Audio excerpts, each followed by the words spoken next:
everyone, welcome to Infernal Reviews, and today with another Hong Kong content review, this time for Criterion's release of the Internal Affairs trilogy. Brand new 4K scan on all three films, packed full of brand new extras, nice snazzy edition. I'd like to give a big shout out to my friend Alex, who gave me this as a Christmas gift. Much appreciated, very happy to own this. I know there's been some speculation of potentially a 4K edition coming out next year, and Criterion's playing a little bit of the kind of debate kind of game, seeing which ones would pick this up first for the price tag and then re-releasing later on for like a double dip kind of thing.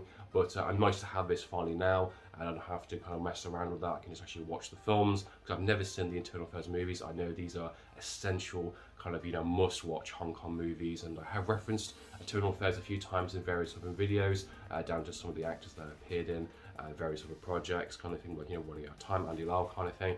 But I'm really happy to finally get this and to kind of finally check it out, and I'm very excited to deep dive into this trilogy, which I am surprised is a trilogy because, as you know, this is a remake came out called The Departed, Martin Scorsese, which I absolutely love. I'm a huge fan of The Departed, and I was very excited, very curious to check out the original to see which one's better, if they're on the same level, and to see what differences, in terms of cultural wise, in terms of performance, in terms of twists and turns kind of thing, and to kind of recognize the certain kind of scenes or movements and dialogue that I really wanted to try to check out.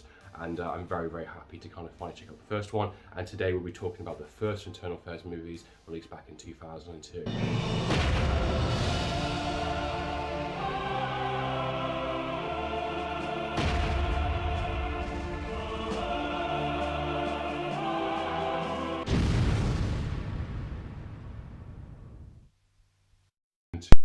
Today will be Internal Affairs, released in 2002, directed by Andy Lau and Alan Locke, who have directed all three films in the trilogy, I believe. And it's funny because the main leading star of the film is also Andrew Lau, who is known for many of the projects, including Running Out of Time, which is my first introduction of the actual actor. I thought he was really good in the first movie. I thought he was fantastic, and the fact to see him in his element in this one, not only starring in the film, leading a kind of main leading character, but also directing the film, co-directing the film. Massive accomplishment, really well done.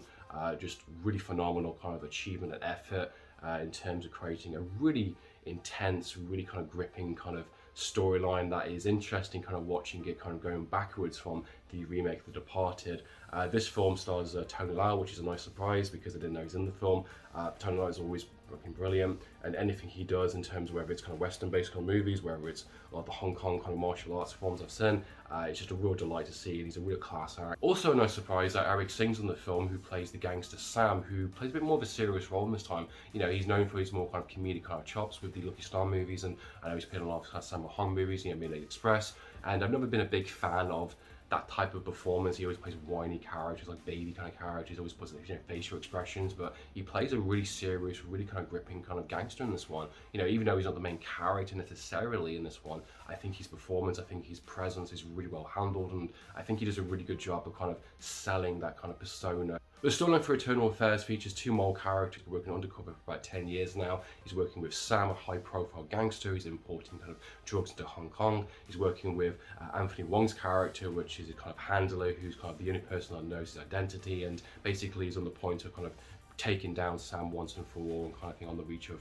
retirement. On the flip side, you got Andrew Lau's character, which is an embedded kind of mole into the kind of police force, who's gone for the higher ranks, who is very intelligent, very smart, very charming, who's managed to work his way up into the kind of task force police units, and then eventually into Internal Affairs, and he's got access to a lot of critical information, and kind of feeding Sam a lot of the kind of the raids and the kind of the intel, and the kind of giving him the heads up while he's doing his operations. He's very much at the mercy of Sam, the gangster, and both of them are basically trying to outplay each other, and they've both got their own tactics, and it's very much a kind of stylized kind of intense kind of thriller back and forth, and who's going to get what first and who can uncover what first. And it's interesting because this version of the film is played very much more direct, very much more straight. It's very much to the point, a lot more compared to the remake of The Departed. And I won't compare the remake a little bit too much. I'm going to do a separate video for that, diving back into 2002 to the Internal Affairs, and kind of seeing the cultural differences and seeing how this film is just kind of paced and how it's presented in its characters. This is an hour and like 45 minutes, where I think the remake is much longer. I think the remake has a lot more flair, has a lot more kind of downtime, it has a lot more kind of side characters, and changes some of the dynamics a little bit more kind of thing. This one keeps it on the level, keeps it on the point, and I think a lot of these scenes that I recognize so much with the kind of him pretend to be a lawyer and giving the location. I think there's some great scenes about, you know, won't be home for supper, won't be home for dinner. You know, a lot of the scenes do play out a lot very similar ways, a lot more tighter. It's a lot more focused on being just an intense thriller. And surprisingly, the downtime in the film is only just essentially to kind of build up more scenes later on. Every scene in every kind of moment in the film feels important. Every scene feels like it's building up to something later. The purpose all serves the story. It all adds to something that's going to happen later on in the film. And I like those kind of small moments, recognizing some of those kind of key moments, those kind of key scenes that I'm familiar with watching the remake. It is nice to kind of have a different interpretation of that. You know, the Hong Kong city in this one is really gorgeous and really looks amazing. And, you know, I love the landscapes kind of thing and the big buildings. And there's even a joke later in the film about, you know, do all undercover cops like, you know, rooftops and buildings. And there's some good dialogue back and forth exchange with I'm not afraid of the light, where other characters like yourself, the rats, will be afraid of it and will hide in the dark kind of thing, will hide in the shadows or hide behind the badge. And there's some interesting kind of reveals that do happen. Even though I knew some of the beats, it still felt surprising, it still felt kind of fresh, and it felt like really excellent storytelling. It felt like it was really well directed, it was really well kind of presented. I think it was intense, it was fun, it was engaging to watch from start to finish. I think all the performances are absolutely fantastic in the film. Internal Affairs is definitely top tier, kind of really high bar level of kind of crime drama procedural movies.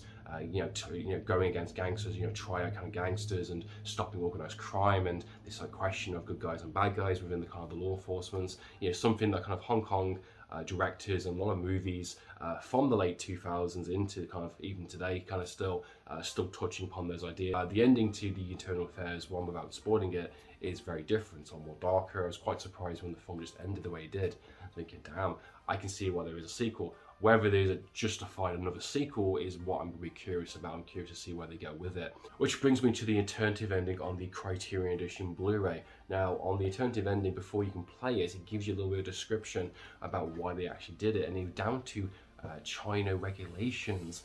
And the ending is absolutely hilarious. You can even tell when they actually edited this kind of like 2-minute sequence on top of the original, and it doesn't make any goddamn sense. Overall, Internal Affairs 2002 was a really well received, really high regarded police procedural, police cop drama, stylized thriller, intense, engaging, really fantastic performances by everyone in the film, phenomenal directing, really well paced. He knows when to be kind of serious, he knows when to be fast, he knows when to have a little bit of downtime, he knows when to have interesting kind of character dynamics. Each scene feels like it's playing off each other. It feels like it's setting up for the next scene later on within Act 2, Act 3. I think the kind of way the dialogue and the kind of the way the interactions happens between the two male characters is really well played, really well. I think the ending is quite dark and quite different compared to what you get in the remake, The Departed. I think the stylized kind of view of the kind of Hong Kong city with the landscapes and the rooftops and kind of the daytime and nighttime, I think is really well handled. I think the kind of the way the film is kind of presented, I think is just really excellent. I really enjoyed my time with the film. I thought it was a really well done, really high regarded and really essential Hong Kong viewing experience, which I don't think Hong Kong cinema has managed to quite get out of. And I think there's a lot of kind of copycats, there's a lot of knockoffs, these types of movies, and just because you're making this type of same stylized type of movie and the same kind of twists and turns and sort of the kind of action set pieces doesn't mean it's automatically going to be a success. I think the attention to detail, how well the script was presented, how well the film was directed and performed, and the choices between the close-ups and the camera angles and the kind of little moments here and there really made the film really truly special. And I think it's very difficult to kind of mimic it. I think it's very difficult to kind of, you know, keep on this same level throughout the next 20 years of kind of Hong Kong cinema, and yet they're still going for it. They're still trying to kind of keep that same level of police procedural, police dramas. And Internal Affairs and The Departed, I think, are both on the same level of excellence. I think they're really well handled. I think they're both very different, very unique in their own way. I think they both are directed in very different ways. I think there's some of the biggest actors in Hong Kong versus some of the biggest actors in kind of Hollywood, both approaching in very different ways. One's very much a Hong Kong kind of serious kind of based movie. One's a bit more of a Boston kind of, you know, the life and drama, day in life of a cop between both sides, and both explore the material in very, very different ways. And I think we can appreciate both. That's my thoughts and opinions on Internal Affairs. Please comment down below on your thoughts and opinions. I will be doing a review for 2 and 3 very, very soon. So in the meantime, guys, after reviews, signing out.